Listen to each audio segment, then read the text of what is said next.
உயர்நிலைப் பள்ளி, கொடுக்கம்பட்டி, விக்சித் பாரத் பில்டத்தான் 2025.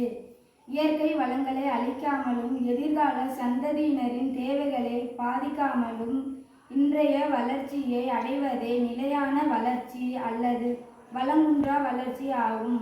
அதாவது வளங்கள் குறைந்து விடாமல் நீண்ட காலத்திற்கு நீடித்திருக்கும் வளர்ச்சியை இது குறிக்கிறது. நாங்கள் இதில் செயல்முறைகளின் நிலையான அபிவிருத்திற்கான நோக்கங்களாக நாங்கள் சுற்றுச்சூழலில் மீண்டும் புதுப்பிக்கத்தக்க வளங்களை எளிதாக நம் அன்றாட தேவைகளாக தெரிந்து கொள்ளுதலை எடுத்துக்கொண்டோம்.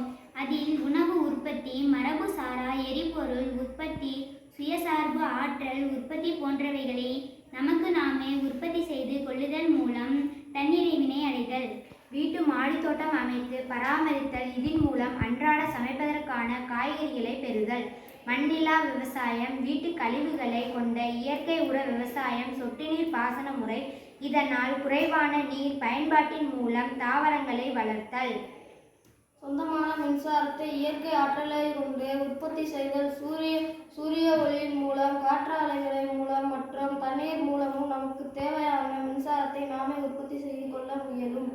சாண எரிவாயு கோபால் வாயு இது கால்நடைகளின் சாணத்தில் இருந்து நொதித்தல் முறையில் பெறப்படும் ஒரு புதுப்பிக்காத எரிபொருள் வளம் இது ஆகும்.